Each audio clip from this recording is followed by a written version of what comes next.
1950. Et puis à mi mukolo. Au paragraphe 21. Nango la tuku namoko tuku mi bali namoko. Écoutez, vous n'étiez pas là même jeudi. Supportez-moi un peu. Je suis en train de vous emmener à quelque chose. Nous devons recevoir le Saint-Esprit. Le Saint-Esprit ne peut pas entrer là où il y a de la saleté.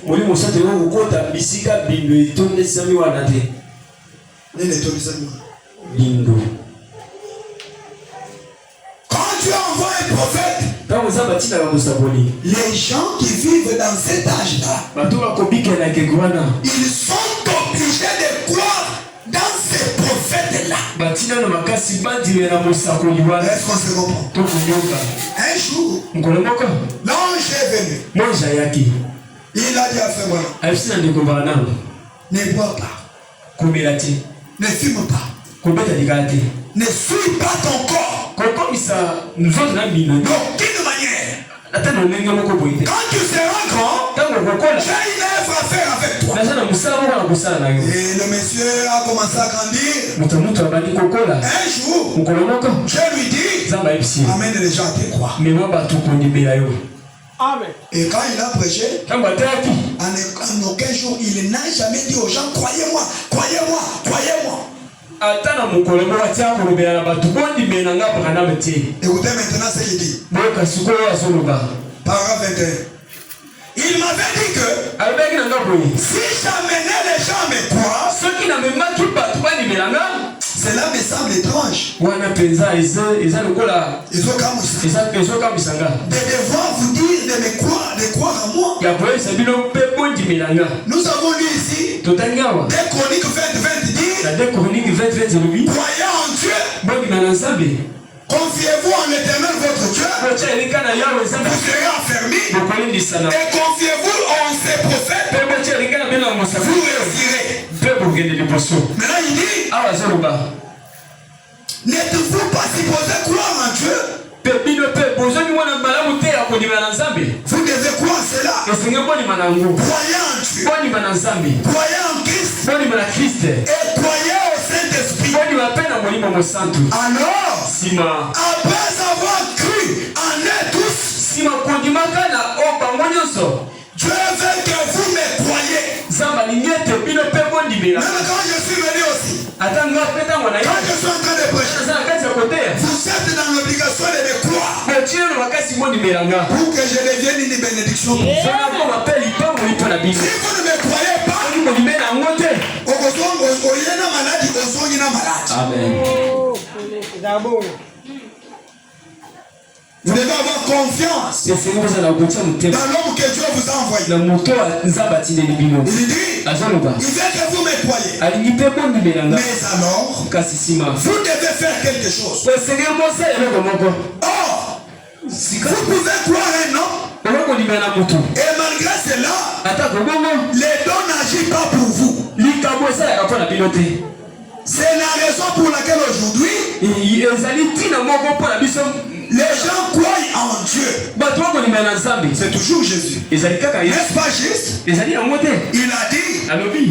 comme vous croyez en Dieu, croyez aussi en moi. A-t-il dit cela? Oui. Comme vous croyez en Dieu, croyez aussi en moi. Ça c'est le langage de Jésus. Amen. Je vous dis en vérité. Croyez en Dieu, croyez aussi en moi. C'est Jésus qui demandait à Jésus. Alléluia. Amen. Il est dit, ce n'est pas de cette façon il peut vous aider. Quand il croit, eh bien, je veux que vous croyez en moi comme l'un d'eux. Alléluia. Vous devez croire au prophète comme vous croyez aussi en Dieu. Comme celui qui a amené la vérité de la parole. Parce que dans un âge donné, Dieu envoie qu'un seul prophète. Dieu n'envoie pas deux. il a voix qu'un seul. Et c'est le seul là qui prêche la vérité. Et quand il prêche, il vous prêche la parole qui est contraire à ce que les autres prêchent. Et il doit répéter la Bible. Amen, amen. Alléluia. C'est comme ça que vous voyez dans les autres églises là-bas, quelqu'un peut être en pantalon, il chante là, il a coquin de il voit comme si le ciel c'est une petite histoire. C'est un songe. Le ciel est réel. Frère Madame dit, il y a un ciel à gagner et une affaire à éviter. Que Dieu vous bénisse. Écoutez, l'âge de l'église de Laodicée. Je suis en train de chuter. Écoutez. Le message que le prophète a amené, c'était un avertissement. Vous allez vous souvenir, la parole que Noé a prêchée, cela avait sauvé les saints, cela avait fait périr les autres. Quand vous croyez au message, croire, c'est croire du cœur. Ce n'est pas croire de la bouche. Ce n'est pas devenir membre dans une église. Dieu ne nous a pas envoyés pour chercher à remplir les églises. On n'est pas venu chercher l'offrande. Nous sommes venus distribuer les billets du ciel. Et nous devons vous prêcher la vérité. Rien que la vérité. Amen.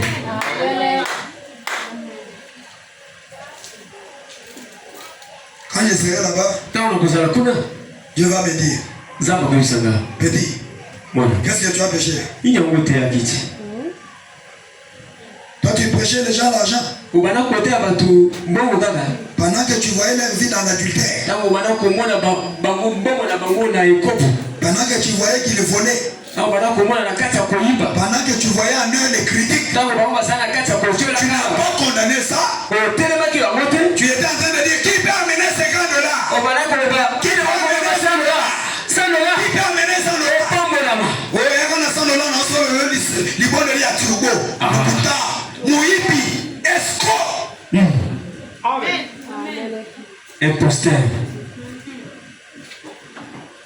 En train d'appauvrir les peuples de Dieu. Ils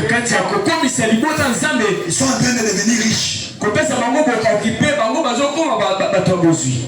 Et vous voyez les enfants de Dieu sont devenus seulement les gens qui sont comme ça. Et quand le pasteur marche là-bas, il y a des gardes qui courent. Le pasteur est devenu comme le président de la République. Là-bas, les gens sont là-bas.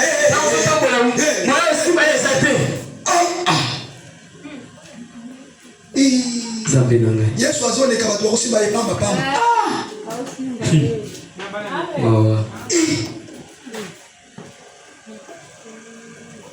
même si Dieu me bénit comment? Et il a gâté. Amen. Jamais. Le pasteur prêche. Les soldats est ici avec l'arme. L'autre est là-bas avec l'arme. Tu crains quoi? Si Dieu ne te protège pas, quelle est cette personne qui peut te protéger? La mort peut te prendre même sur ton lit. Tu dors comme ça, l'ange de la mort vient. Il toque à la porte. Je suis venu te prendre. Regarde du corps fermant là-bas. Avec les armes. On va voir la personne qui va entrer. Quand on entre là-bas, on va Mokonzi. On se demande mais il est passé où? Il est passé où? Écoutez frère, madame de l'âge de Laodicée. Prêchez les 11, 12, 60. Et t'as mis les 11, 12 et 60. 96. Et ces prophètes Le prophète qui devait venir au temps de la fin sera une personne qui restera fidèle à la vraie parole de Dieu. Oui, il restera avec elle, avec toute la parole. Quand on dit toute la parole, c'est toute la parole. Amen. Quand on dit femme, soyez soumise. Sois soumise. Marie, aimez vos femmes. Marie, aimez vos femmes. Aimez vos femmes. Ne faites pas semblant de les aimer. Si tu aimes ta femme, tu ne feras pas quelque chose qui peut la blesser. Si tu aimes aussi Jésus, tu ne peux pas faire quelque chose qui peut faire mal à Jésus. Et ça doit se prêcher comme ça. Il n'y a pas moyen de... Frère Manon prêchait comme ça. Un jour on lui a dit, toi vraiment, tu ne viendras pas prêcher dans mon église. Si tu viens, les femmes de chez moi vont péter les têtes. Frère Manon me dit, leurs têtes sont déjà pétées.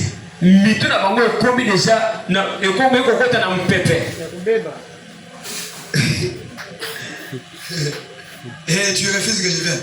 Moi aussi, il y a des gens qui ont peur de m'appeler pour aller prêcher dans leurs églises. C'est pour ceux qui tombent, qui retombent. Quand ils me voient dans son église,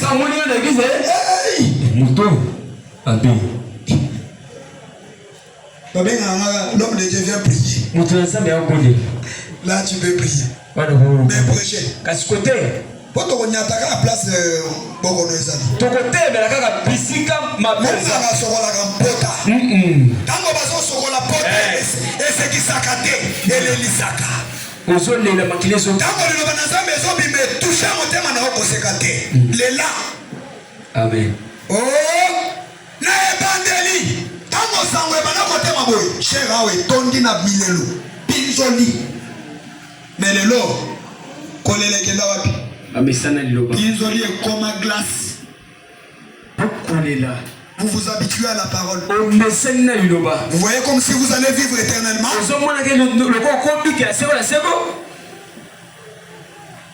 Il restera avec toute la parole. Pourquoi faire? Pour rétablir la foi. Amen. Tel qu'elle était dans l'église d'Éphèse. Laquelle foi avait été perdue pendant tout ce temps. Pour ramener la foi dans l'église. Qui a une porte ouverte devant elle. Mais qui l'a rejeté. Que Dieu vous bénisse. Le prophète du temps de la foi avait une mission. Malachikat. Ramener le cœur des pères à leurs enfants. La foi apostolique. Tout ce que les apôtres croient. Le baptême d'eau au nom du Seigneur Jésus. Par immersion.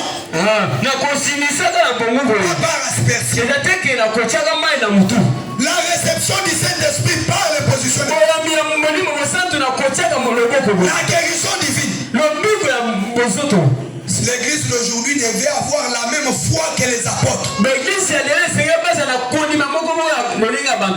Alléluia. Amen. Acclamons le Seigneur. Je cours pour finir. Père, l'air est venu. Père. Ça c'est Jésus. Il était en train de voir comment la mort s'approchait. Il avait commencé à voir Père. Jusqu'à dire Père. Si cela est possible, ce qui va les baisser les lieux, le moins la temps pension. Mais que ta volonté soit faite. C'est ce que nous devons aussi dire. Que la volonté de Dieu s'efface dans toute notre vie. Amen. Amen. Nous prenons les paragraphes 57-58. Nous sommes au 58-59. Que je vous dise quelque chose.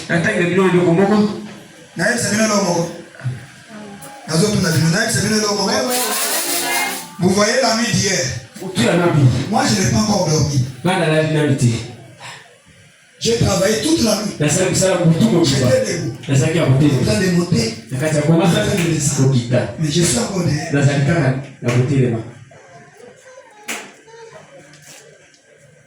Dieu est obligé de me payer. De me bénir. S'il ne me bénit pas, il se souvient de mes enfants. J'ai prêché le 2 octobre 56. 57-58, vous êtes. Frère! Frère! Sœur! L'heure est venue. Nous sommes au dernier jour. Nous sommes dans l'âge atomique. Atomique. Tozana ekekeo ya bombe atomique. Oui, bombe atomique. Nous sommes dans l'âge atomique. Mais frère, aujourd'hui, le président du Corée du Sud. Je ne connais même pas son nom, si c'est Kim Jong-un, si c'est qui là. Il dit, j'ai mon doigt appuyé sur la bombe. Si vous osez, je vais faire sauter les bombes. Poutine là-bas dit, moi j'ai Satan. Aujourd'hui, les pays se comparent la force par des bombes.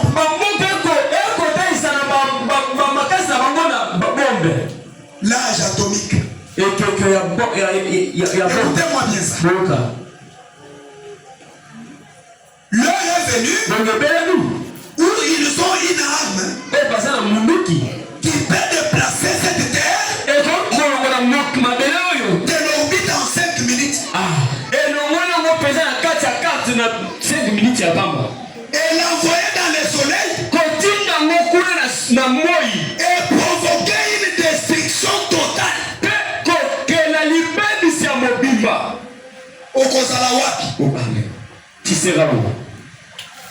Et quand on a fait le calcul, une tête de la bombe de Poutine, si la puissance en Russie, ça peut arriver chez nous ici. On dit c'est la bombe oxygène.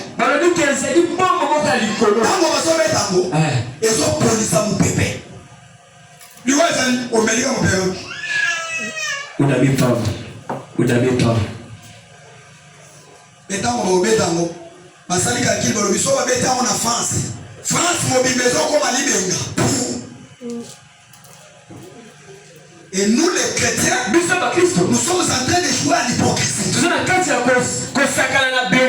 Je suis chrétien. Je suis. Frère Madame dit, ce sont des gens comme ça qui seront surpris ce jour-là. Parce qu'il y a un adultère qui a fait de l'adultère son travail, qui filme là bien en ville. Il est déjà condamné. Il ne sera pas surpris. Mais toi qui joues à la religion, frère Madame dit c'est une couverture. La religion, ça couvre les méchants, ça couvre les voleurs, ça couvre les adultères, ça couvre les menteurs, ça couvre les critiqués. Moi je suis membre de tête. Où est la vie de la parole? Être membre ne suffit pas. La parole n'est pas venue pour vous faire des membres des églises. La parole est venue pour faire de vous membres du corps mystique du Seigneur. Nous venons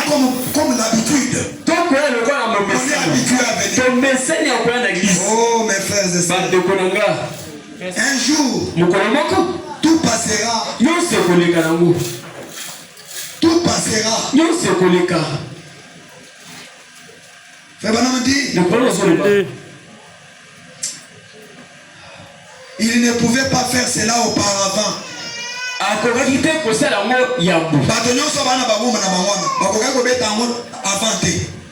Écoutez.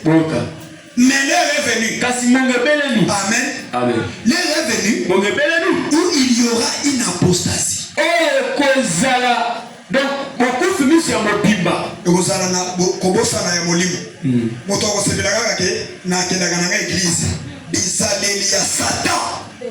Mais à côté de l'église, des moments où l'église catholique, pour ma camo était à ma capunate. Marie, mère de Jésus, priez pour nous pauvres pécheurs. Et si condamné qui s'azana. Bokende na kimia ya tata pe ya elimo mosantu.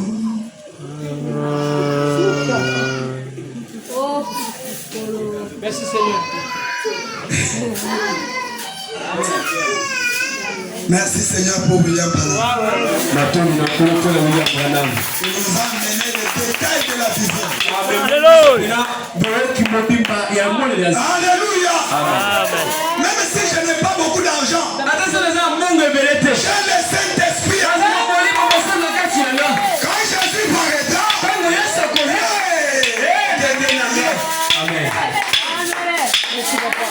et quand vous venez à l'église, c'est ça la chose à chercher. Quand on prêche la parole, asseyez-vous chez vous. Asseyez-vous. Fais l'inventaire de ta vie. Si l'amour me prend aujourd'hui, où est-ce que je serai? Et on te pose la question, où passeras-tu ton été? Amen. Kuna tata zate. Kuna mama zate. Les jeunes hommes riches étaient en train de pleurer dans les gouffres de feu.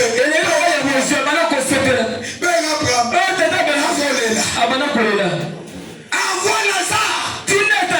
Mais Lazare était pauvre dans le monde. Oui, il avait l'argent. Il ne prenait seulement l'eau suisse. Il n'arrivait pas l'eau des forages. Et lorsqu'il était mort, il s'est retrouvé dans un trou sans fin. Amen. Il avait soif de l'eau. Là-bas, le feu va te brûler, mais tu ne tes frères. Il cherchera la mort, tu ne mourras pas. Ici sur la terre, je vois des femmes rester encinglées. Elles sont comme ça. Et il fait chaud. La chaleur qui est de l'autre côté.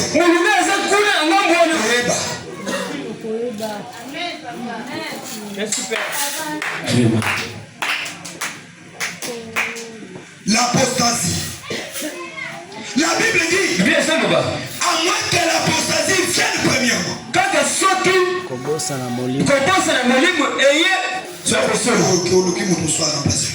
L'homme du péché ne se révélera pas.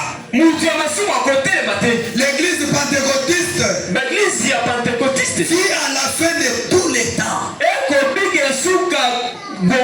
l'heure est venue, le moment est venu pour que les signes accompagnent les croyants. Acclamons le Seigneur. L'heure est venue où Marc 16 doit accompagner les croyants. Moi je suis croyant. Croyant du message. Moi je suis croyant. Tu ne vois pas, je porte la longue robe. Et quand je marche, ça balaye la route. Ça fait quoi? Est-ce que ta vie reflète? Ça reflète la parole? Il y a des jeunes filles qui se cachent dans les longues robes. Ils font l'adultère en puissance. Ce n'est pas la longue robe qui va te sauver. Il faut que ton cœur soit changé. Que tu naisses de nouveau. Amen. L'heure est venue. Le moment est venu. Pour que les signes accompagnent les croyants. Quels sont les signes? Voici les signes. Ils accompagneront ceux qui auront cru. En mon nom, ils chasseront les lézards. Toi, tu as déjà chassé. Tu t'appelles croyant. Et moi, peut-être comme ça, pasteur. Où sont les signes? Mais l'heure est venue où tu dois chercher que ces signes accompagnent ta vie. Donc, il y avait quelqu'un qui était tombé là-bas. Maman essaie à prier sur elle. Et la personne est ressuscitée. Ça fait du bien. C'est l'heure dans lequel nous vivons. Pourquoi cela ne se fait pas? Parce que le monde est dans l'église. Et l'église est dans le monde. Amen. Exactement. Merci papa.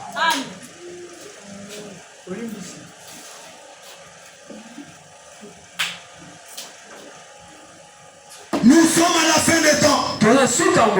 Nous sommes dans la pluie de l'arrière-saison. Nous sommes au temps où les hommes seront emportés. Enflés d'orgueil. Et mal les plaisirs plus que Dieu. Vous comprenez? C'est le temps dans lequel nous vivons. Et les prophètes que Dieu devait envoyer devaient amener un évangile qui devait purifier les gens, qui devait les amener à quitter ces histoires. Le plaisir. Quand il y a les ballons là-bas, quand il y a les Madrid jouent là-bas, vous voyez les gens sauter. Il peut rester debout même 4 heures. Il entre dans l'esprit de foot. Mais il vient à l'église.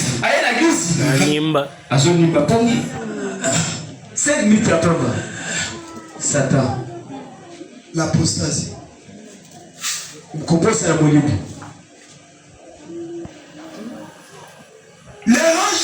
Les gens seront aimant le plaisir plus que Dieu, déloyaux, calomniateurs, intempérants. Tempérance c'est athée.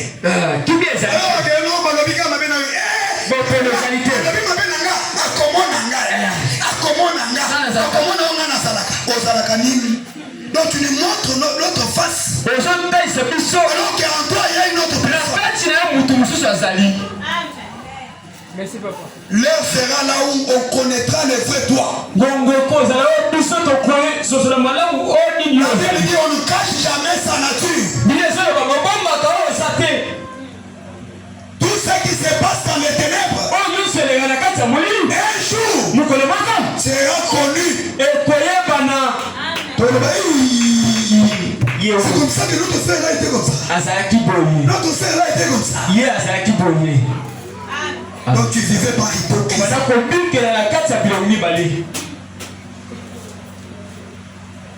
Le temps est venu où ils enseignent les doctrines des démons. Vous comprenez? Dans un Corinthien il est dit, le temps viendra où les gens prêcheront les doctrines des démons. Quelles sont ces doctrines? Ne mangez pas la viande. La Bible dit, mangez tout. Tout est sanctifié par la prière. Et quand tu dis, ne mange pas la viande, la Bible définit ça comme une doctrine des démons. Et les gens pleins là-bas. Ceux qui sont prédestinés à se perdre.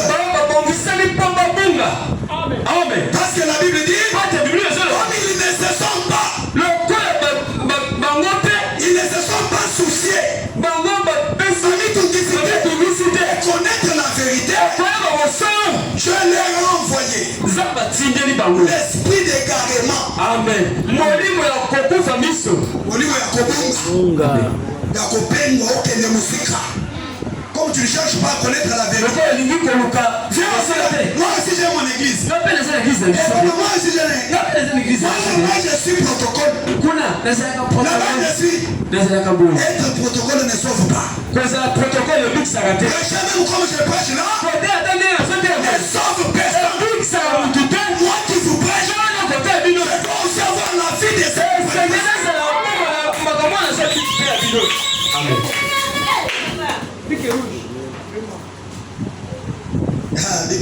Amen. Correcteur. Le temps est venu où Dieu rassemblera son église sous une seule et une grande bannière du Seigneur Jésus-Christ. Où il déversera sa puissance parmi eux. Et les glorieux miracles et les prodiges. Les glorieux miracles et les prodiges se produiront. Le moment est venu. Le moment est venu pour que l'église pentecôtiste prenne position. On parle de l'église pentecôtiste. C'est l'église qui a reçu la Pentecôte. Et la Pentecôte, c'est le Saint-Esprit habitant l'âme de quelqu'un. Ce ne sont pas les églises pentecôtistes que vous voyez.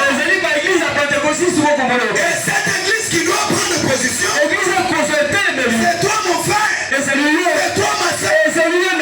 Quand on parle d'une église, on parle d'une personne. Quelle est ta position? Tu es où? Tu crois quoi? Ta vie reflète quoi? Merci, papa.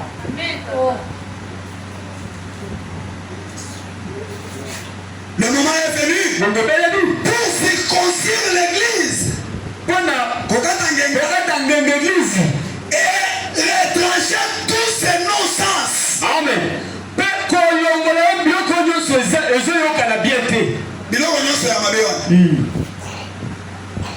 Tu portes un habit, le sous-vêtement fait ça. Et quand tu marches, tous les mouvements de ton corps. Merci, papa.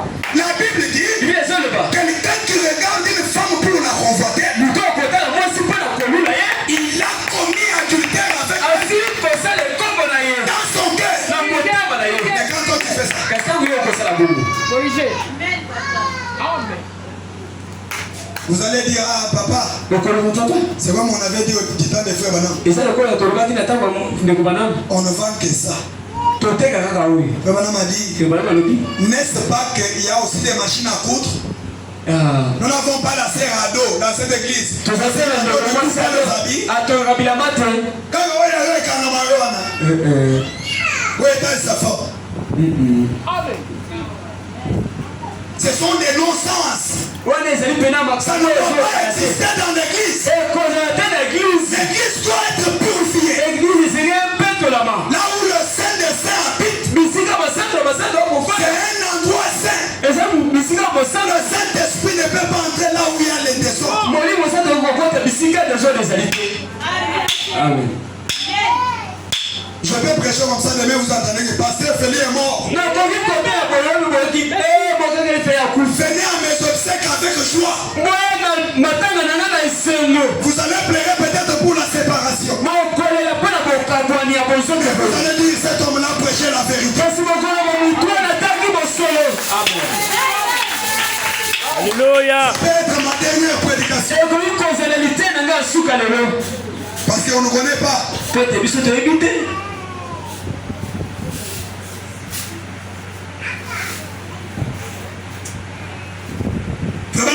Qu'est-ce qu'il dit? Le moment est venu pour que Jésus vienne.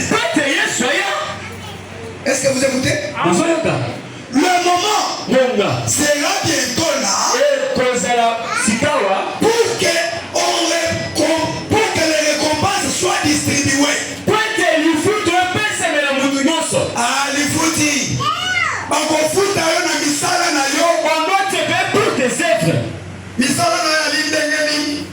ne sont comment. Tu auras les récompenses de quelle manière? Amen. On doit récompenser. Ah, comme tu avais enduré. Amen. Tu n'avais pas exposé ton corps. Voici ta couronne. Et les couronnes, on va donner aux gens. Le moment est venu. Amen. Frère, faites bien attention.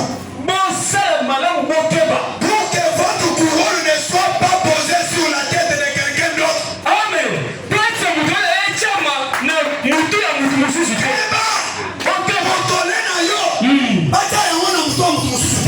Exactement. Amen. Merci. Tu dois vivre d'une manière correcte. Et c'est la boucle. Voir ta couronne. Non, quelqu'un d'autre va voler ça.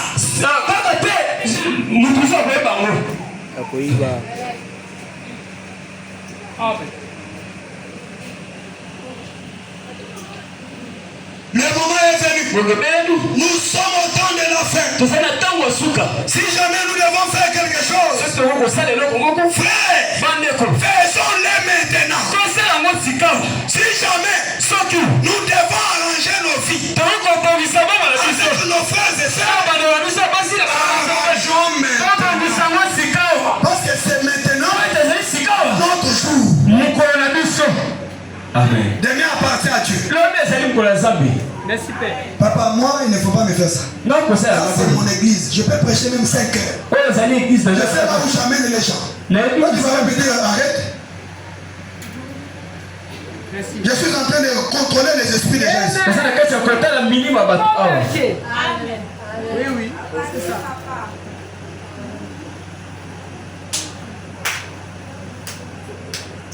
Si jamais nous devons faire quelque chose, faisons-le maintenant. Le moment est proche. Le moment est venu où Dieu va secouer chaque dénomination qui est sous le soleil. Chaque église sera secouée. Le moment est venu pour ça. Oh. Vous savez là où vous êtes assis, en dessous ici, il y a le pétrole. En dessous ici, il y a le mazout. En dessous, il y a les volcans. Il y a la mort qui sont donc ils sont volcans. Si Dieu fait brûler la terre, c'est dans moins d'une minute. Vous savez d'abord l'eau que nous vivons ici. L'eau ici produit de l'électricité. Amen. Il y a des oxygènes. Et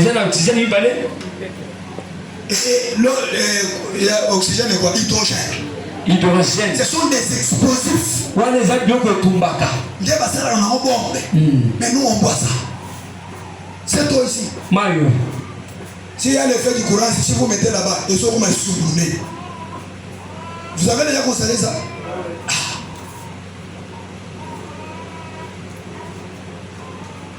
Je lis ça et j'ai fini. Les gens ne viennent pas à l'église. Ils viennent comme ça, on doit les retenir. Ils écoutent la parole. Écoute, Abena. Prenons la dernière écriture. Question-réponse sur la Genèse. Sur la Genèse. D'abord, Mituna P. Bilano, Nabokelami. Paragraphe 38, 40. Écoutez. Oh, mes frères. Non. Ça, c'est succulent. C'est bon. Fallait recevoir un prophète comme celui-ci. Cette sorte de paroles, vous n'allez pas entendre ça dehors. Les pasteurs ont peur. Les gens vont sortir mon église. Ils ne vont pas venir. Ils ont besoin de remplir leurs églises. Pour que l'offrande soit une panier plein. L'offrande c'est la parole. Mais on n'est pas envoyé ici pour l'offrande. Nous avons un Dieu qui nous nourrit. Dieu vous bénisse. Je l'ai toujours dit, si je ne vais pas donner, moi je peux t'ajouter. Tu peux manger des beignets, mais reçois la parole. Que ton âme soit sauvée. Amen, amen. Il dit ceci. Bien. Ça, c'était cette terre venant à l'existence. Simplement un gros morceau de scorie et cette étage-là. Au-dedans de cela maintenant, ce n'est rien d'autre qu'un volcan en pleine activité ici. Il y a un volcan. Il y a un feu. Qui tournoie là-dedans. Écoutez. Et le globe est à 2 tiers.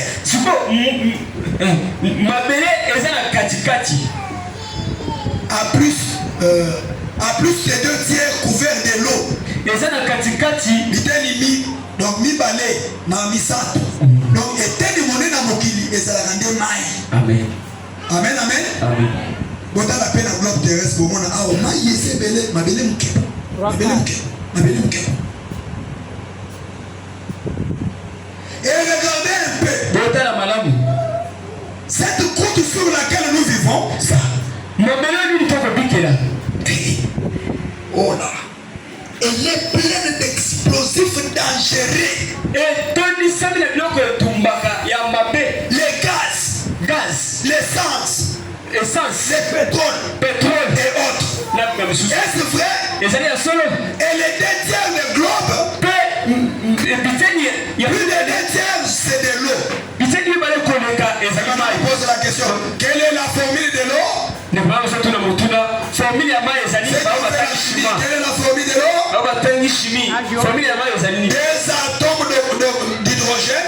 2 atomes d'hydrogène et un atome d'oxygène, des explosifs. Un atome d'hydrogène, des explosifs. HOD. Amen, amen. Amen. J'ai fini ici. Dis à ton voisin, il est fini. Il est fini. Faut lui dire aussi que non, il faut venir aussi pendant la semaine. Il faut commencer. Écoutez. Il y a assez d'énergie électrique dans cette salle. Pour séparer la chaleur du froid. Et cela fait assez d'énergie électrique pour faire exploser une salle.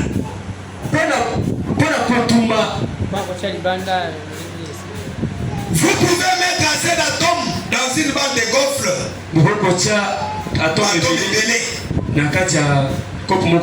Et puis, écoutez maintenant, l'homme assis sur la marmite d'enfer,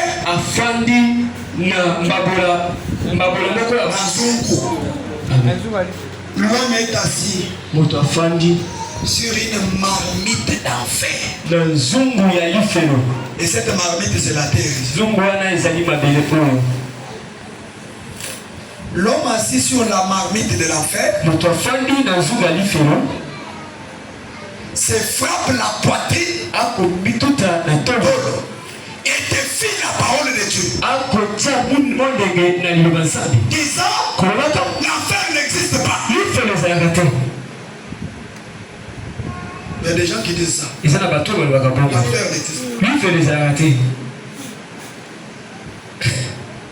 Voyez-vous, chaque jour qui passe, vous êtes assis sur une grande marmite de cela. Et pendant que vous êtes ici maintenant, vous êtes assis exactement dessus.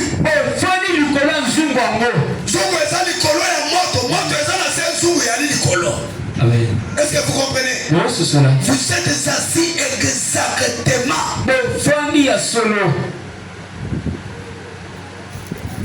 Là-dessus.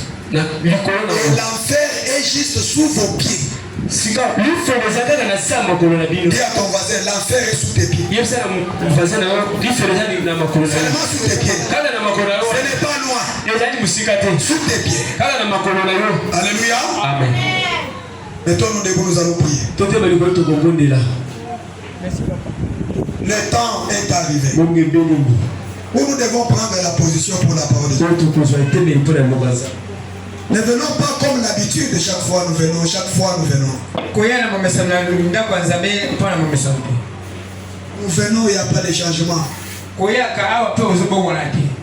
Nous venons, il n'y a pas de changement. Nous venons, il n'y a pas de changement. Non, ce n'est pas bon. Nous allons chanter un peu. Après nous allons prier.